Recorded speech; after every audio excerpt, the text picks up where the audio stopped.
tadi saya telat di sini karena liftnya macet.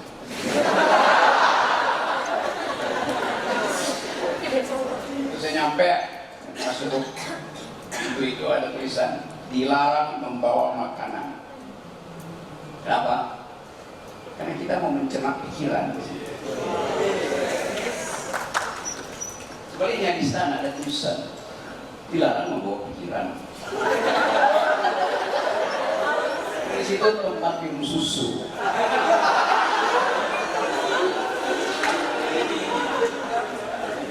Apa yang menyebabkan demokrasi kita berantakan? Karena tidak ada pikiran diproduksi oleh dalam kekuasaan. Tadi teman saya terangkan, demokrasi adalah pemerintahan rakyat oleh dan untuk rakyat. Ya itu paling tahu. Coba kita rumus. Demokrasi adalah pemerintahan pikiran melalui pemerintahan orang. Itu yang mana? Demokrasi adalah pemerintahan akal melalui pemerintahan rakyat. Demokrasi didesain untuk menghasilkan konsep. Karena itu diperlukan pikiran. Demokrasi yang hidup kalau ada pikiran yang dipertengkarkan. Itu intinya. Dinamika politik menjelang pelengseran presiden. Kalau kita kesalahan, kenapa mesti dilengserkan? Dasarnya apa? Kebencian, iri hati. Karena yang berkuasa sekarang tidak punya pikiran. Itu biasa kita bisa klaim. Bukan sudah tidak punya ijazah, biasa aja kalau nggak punya ijazah. Tapi dia nggak punya pikiran, nggak punya konsep. Jadi itu yang terjadi hari ini. Ujung kekuasaan Pak Jokowi dia diledek oleh dua media. Satu New York Times kemarin yang menerangkan bahwa di ujung pemerintahan Jokowi, judulnya kira-kira bunyinya dalam terjemahan Indonesia, Jokowi sedang menyelesaikan masa kekuasaannya dan sedang memulai masa dinastinya. Orang dunia The Guardian tadi pagi, orang Inggris, judulnya Prabowo rebranding karakter dari seorang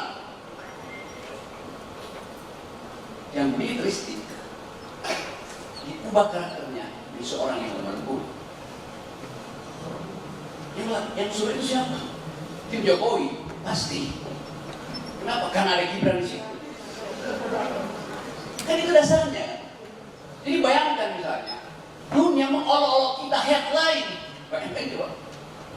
Dan itu saya merasa penting ada Ustaz Bu Ade, Ustaz Ahmad Dahlan. Allah. Apa Bu? Ustaz Andi Dungu.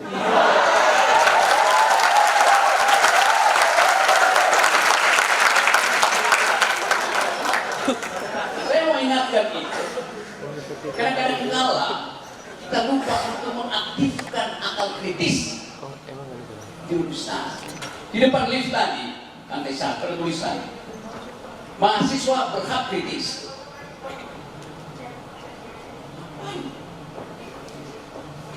Hak itu bisa dipakai, bisa tidak dipakai tadi itu fakultatif sifatnya. Tapi bagi mahasiswa, kritik itu bukan fakultatif, dia imperatif, wajib kritik. Karena itu paralel dengan pikiran. Pikiran hanya pikiran kalau dia mengucapkan kritik. Anda punya pikiran, saya bisa pilih dipakai atau nggak dipakai. Nggak bisa, pikiran itu didesain untuk dipakai. Jadi mahasiswa wajib kritik. Kobe mana? Kobe. Karena habis ini 2 jam kau ganti ya. Itu di lift ada tulisannya. Mahasiswa berhak kritik. Lemah sekali kalimat itu. Mahasiswa wajib kritik. Karena di universitas ilmu pengetahuan hanya tumbuh dengan kritisisme. Dosen Anda mengajar, Anda jangan bangun, Anda berjalan. Salah dia, bodoh, tolong, bodoh.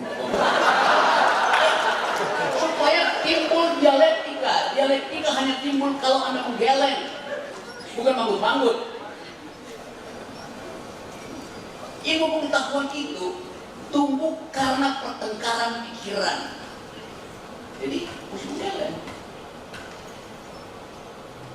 Dosen yang dalam 8 jam lalu tidak membaca jurnal, pengetahuannya langsung obsolete. Langsung lapuk. Karena pengetahuan bertumbuh setiap 8 jam. Ilmu sosial bertumbuh 8 jam. Ilmu hukum bertumbuh setiap 8 jam. Kemarin ada kasus pembebasan Fathia dan Haris. Karena waktu saya jadi saksi ahli, saya katakan ada dalil baru dalam hukum. Jadi hukum positif, belum jadi hukum positif.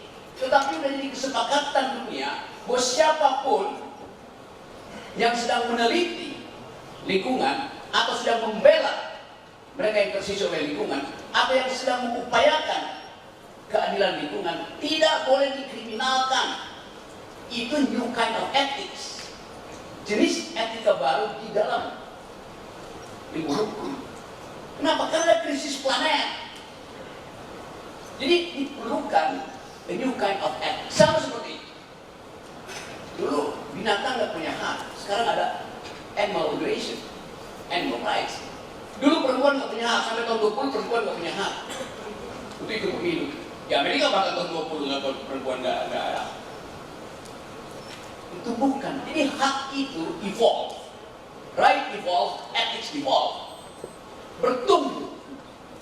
Atas dalil itu hakim harusnya memutuskan bukan sekedar pakai hukum positif.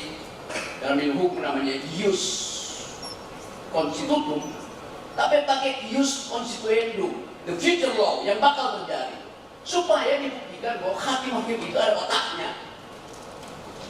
Hakim yang mampu untuk mendeteksi ada perkembangan sistem hukum, nilai hukum, doktrin hukum, dalil hukum, legal philosophy di dalam keadaan krisis ekonomi.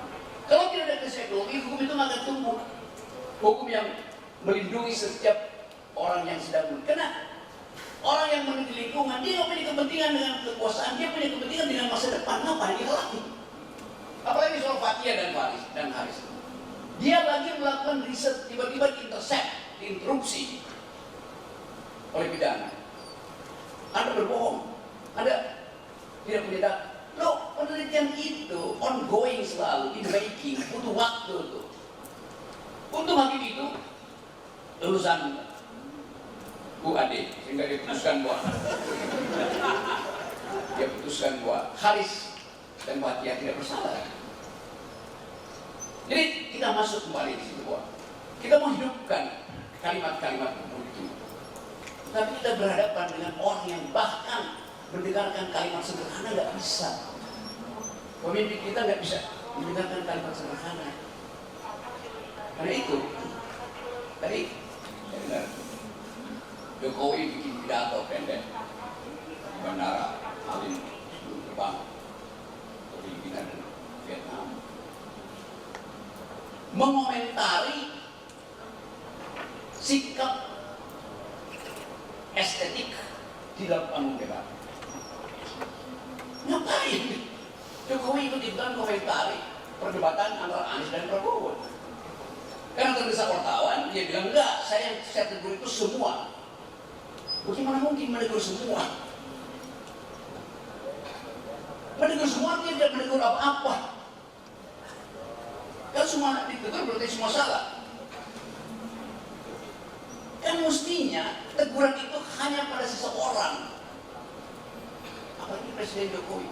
Dan kita tahu yang ditegur pasti adalah Anies dan Ganjar, bukan Gibran. Tapi kan simpel begitu lah. Kita lihat soal itu. Jadi teman-teman semua, coba satu kali di dalam hidup kita pastikan bahwa ada hal yang kita pikirkan secara mendalam, dan hal itu yang ditunggu orang di dalam forum perdebatan. Kita nggak lihat pikiran, isi pikiran visi di baliho. Kita tunggu pikiran itu dimunculkan dimunculkan dan diserang. Jokowi bilang jangan serang pikiran. Walaupun dibilang jangan serang personal. Personality itu ditampilkan di panggung debat sekaligus buat mengevaluasi stabilitas emosi seseorang. Jadi Jokowi gimana di 9 tahun nggak ngerti apa yang namanya debat?